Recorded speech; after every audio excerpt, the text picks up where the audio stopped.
Dan tuliskanlah kepada malaikat jemaat di Efesus yang ada di Efesus demikian.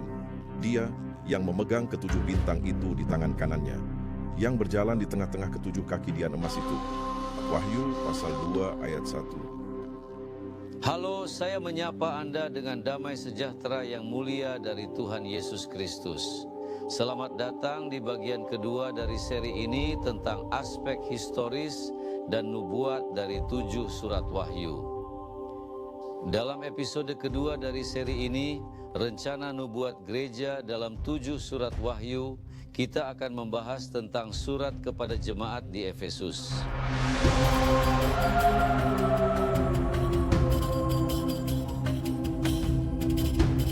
Sampai jumpa.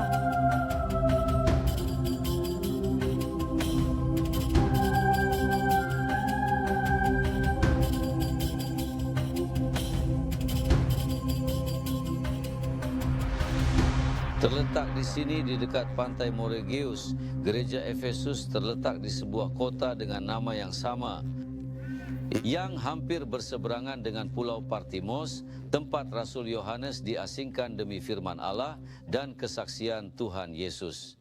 Efesus adalah pusat komersial, agama dan politik di Asia Barat. Dengan bangkitnya agama Kristen, Efesus adalah salah satu kota pertama yang dijangkau oleh pemberitaan para rasul.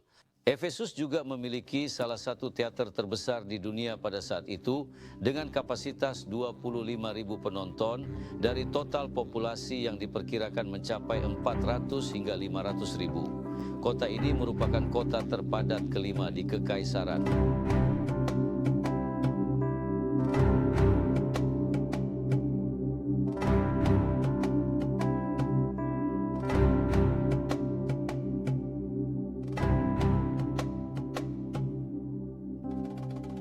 Menara yang kita lihat di sini bersama dengan reruntuhan ini adalah bukti sisa-sisa kuil Dewi Diana di Efesus. Efesus juga merupakan penjaga kuil yang didedikasikan untuk Dewi Diana di Efesus. Sebuah episode yang terjadi di Efesus adalah ketika Gaius dan Aristarchus, sahabat-sahabat Paulus, terancam oleh kerusuhan yang dipicu oleh Orifes Demetrius, seperti yang dicatat dalam Kisah Para Rasul pasal 19 ayat 28, ketika kerumunan orang banyak bersorak-sorai di sini, di tempat ini, di depan kuil Diana, dan mereka berkata, "Besarlah Dewi Diana orang Efesus." Peristiwa seperti ini di mana saudara-saudara di sana mengalami penganiayaan karena memberitakan Injil, mungkin menjadi alasan mengapa Tuhan Yesus menyebut jemaat di sana sebagai jemaat yang berjerih payah demi namanya, meskipun mereka mengalami penganiayaan.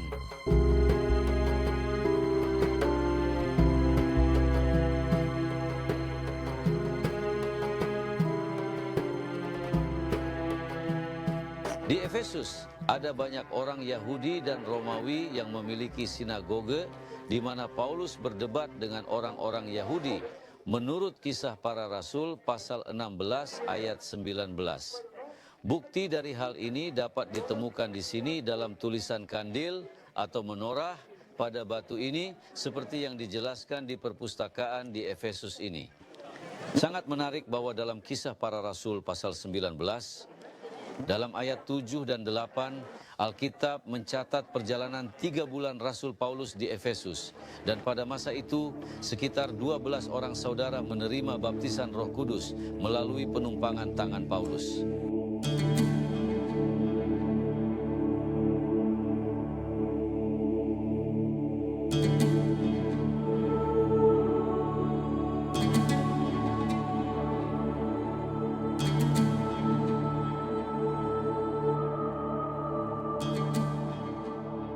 Menurut catatan sejarah, Rasul Yohanes tinggal di Efesus selama bertahun-tahun di mana ia diyakini telah menulis beberapa kitab dalam Alkitab, beberapa surat Rasul Yohanes, dengan pengecualian tentu saja kitab Wahyu yang di dalamnya terdapat 7 surat kepada jemaat-jemaat yang diwahyukan kepadanya saat ia berada di Pulau Patanos.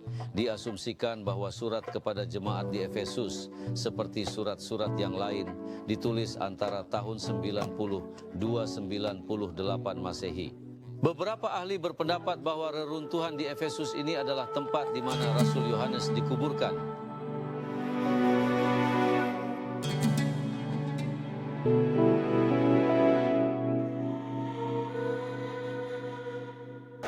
Daerah yang kita lihat di sini adalah daerah perdagangan untuk produk-produk yang berasal dari kota-kota seperti Tiatira dan Laodikia yang mengirimkan produk-produk mereka ke sini untuk diperdagangkan, dan banyak diantaranya yang diekspor dan bahkan diimpor.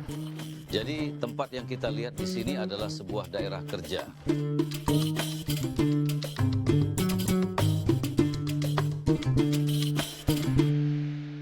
Kerja keras, kesabaran dan penderitaan disebutkan dalam surat ini sebagai tanda persetujuan Tuhan.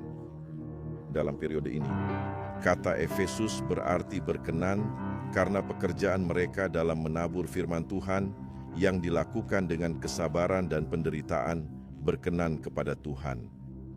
Periode sejarah gereja di Efesus adalah kira-kira antara tahun 33 dan 68 setelah Kristus hingga akhir abad pertama. Setelah Pentakosta, karena fakta bahwa ini adalah sebuah wilayah yang sangat komersial, di mana produk-produk ekspor dan impor diperdagangkan di sini di Efesus, gereja akan bertumbuh dan meluas ke daerah-daerah sekitarnya, dan semangat misionaris akan dibangkitkan di dalam gereja ini, yang dapat dibandingkan dengan pekerjaan penabur di dalam firman pertama Matius bab 17 yang menaburkan benih ke seluruh bumi.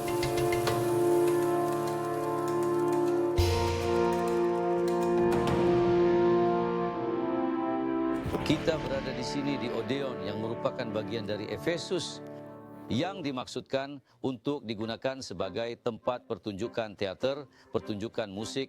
Di tempat ini ada sebuah aula musik, dan tentu saja tempat ini juga merupakan tempat yang disewa atau diserahkan kepada para filsuf untuk datang ke sini dan mengutarakan gagasan-gagasan mereka. Dan tentu saja tempat ini adalah tempat yang memungkinkan untuk pemberitaan Injil dan bahkan menjadi panggung bagi para penentang, karena mereka yang mengutarakan gagasan-gagasannya di sini juga harus mendengarkan para penentangnya.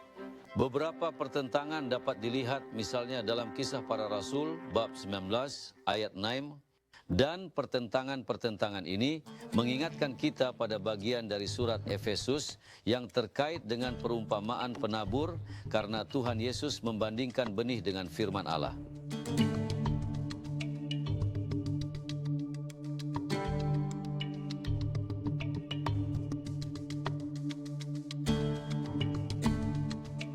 Pendirian kerajaan Allah di gereja Efesus sangat erat kaitannya dengan perumpamaan tentang penabur. Penaburan benih yaitu pemberitaan Injil dan penuaian buah, serta hasilnya dapat dilihat dan dirasakan. Di sisi lain, ada reaksi dari 3 musuh besar pekerjaan Allah. Dan ia mengatakan banyak hal dalam perumpamaan, katanya, ada seorang penabur pergi menabur. Dan ketika ia menabur, sebagian dari benih itu jatuh di pinggir jalan, dan burung-burung datang dan memakannya. Sebagian lagi jatuh di tempat yang berbatu-batu, yang tidak subur, dan segera tumbuhlah benih itu, karena tidak ada tanah yang dalam. Tetapi ketika matahari datang, ia menjadi kering dan hangus, karena tidak berakar. Dan yang satu lagi jatuh ke dalam semak duri, lalu semak duri itu tumbuh dan Reaksi menghimpitnya. dari musuh pertama pekerjaan Allah adalah tindakan orang fasik yang terkait dengan masuknya dunia ke dalam gereja. Ungkapan menderita orang fasik, yaitu menanggung, mentolerir orang fasik, menurut Wahyu pasal 2 ayat 2, tindakan ini justru merujuk kepada orang-orang percaya yang fasik. Mereka adalah orang-orang percaya yang berasal dari paganisme yang pada masa itu menguasai seluruh dunia karena itu adalah dunia yang politeistik. Dalam perumpamaan ini, mereka digambarkan sebagai orang-orang percaya yang berada di pinggir jalan. Benih itu belum menembus bumi.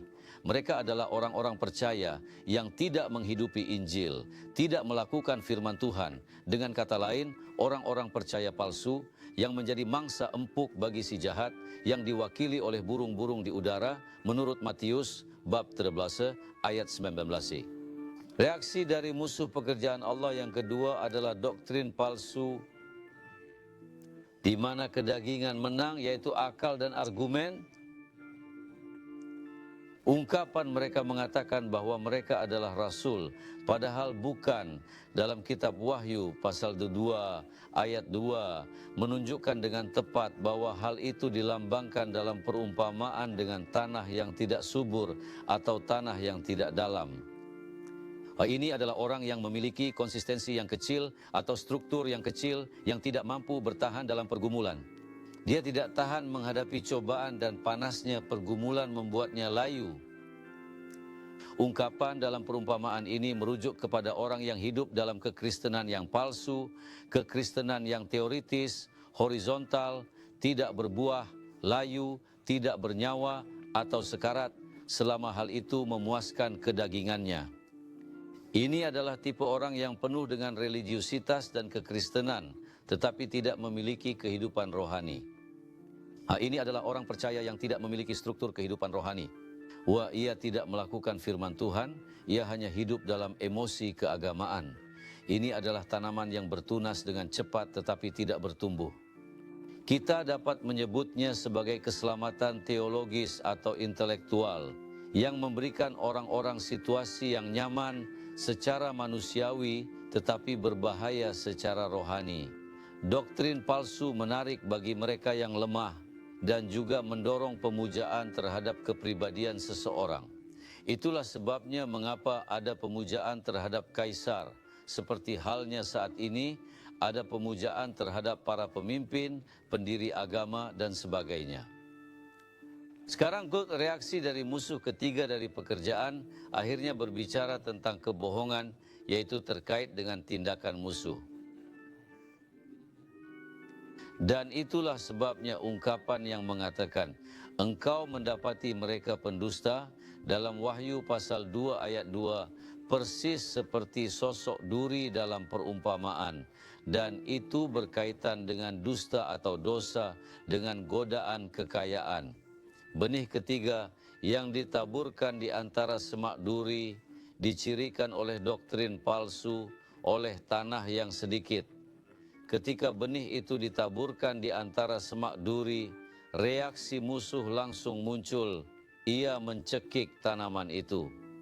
Sebaliknya, doktrin yang ditaburkan di tanah yang baik akan menghasilkan buah.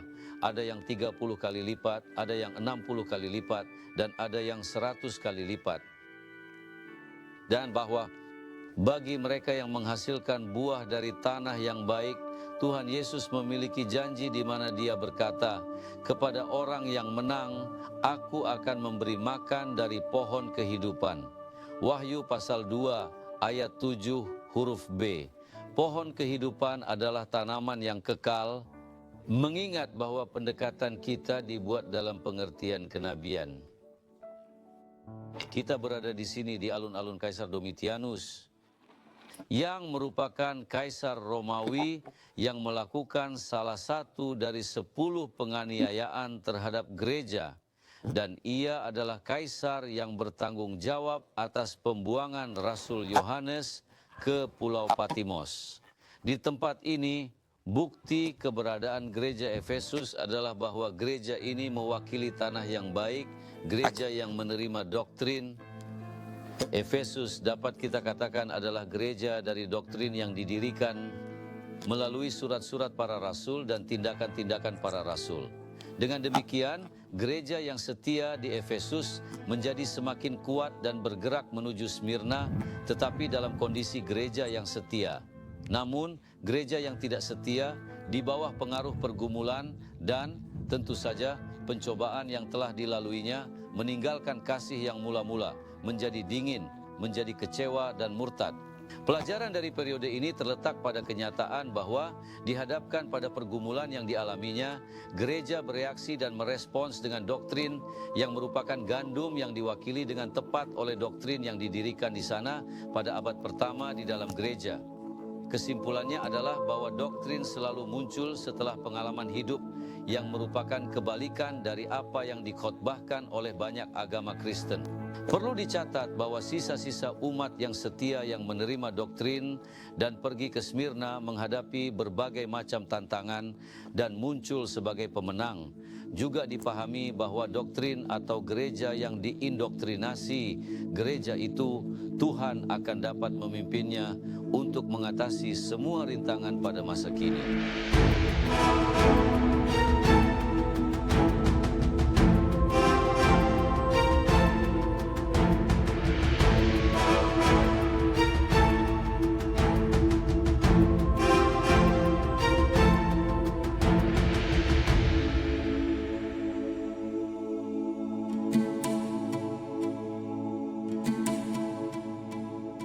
Di sini, di Efesus, kita berada di tempat di mana tulisan-tulisan atau arsip-arsip tulisan disimpan pada zaman dahulu, dan kita dapat melihat semua arsip-arsip itu di sini di wilayah yang sangat luas, di mana kita berada di salah satu bagiannya, dan kita dapat melihat di sini tulisan-tulisan kuno, baik dalam bahasa Yunani maupun bahasa-bahasa lain, di mana tulisan-tulisan itu disimpan, sehingga sekarang ini kita dapat melihat di sini sebuah umat dan sebuah jemaat yang telah diteguhkan di Efesus, yang menjadi ciri khas dari tempat tersebut, yakni sebuah jemaat dengan ajaran yang telah diteguhkan. Dan pekerjaan Roh Kudus yang luar biasa di dalam gereja Efesus adalah pekerjaan Roh Tuhan, sehingga doktrin yang diwahyukan oleh Roh Kudus diteguhkan di tengah-tengah jemaat melalui para rasul. Kita melihat misalnya dalam Yesaya pasal 11 ayat 2, bekerjanya Roh Kudus dalam ayat yang berbunyi, dan Roh Tuhan akan turun ke atasnya. Gereja di Efesus lahir pada masa kenabian ini, dan seluruh operasi kuasa Allah ada di dalam gereja ini dalam berbagai cara di mana Tuhan bekerja melalui Roh Tuhan. Kita menemukan sebagai contoh bukti-bukti dari Roh Tuhan dalam kitab Kisah Para Rasul, ketika Tuhan menambahkan ke dalam gereja setiap hari orang-orang yang akan diselamatkan, dan juga ketika Roh Kudus menangkap Filipus dan tidak lagi mendengar sida-sida itu, juga ketika tangan Tuhan menyertai mereka dan sejumlah besar orang menjadi percaya dan bertobat kepada Tuhan.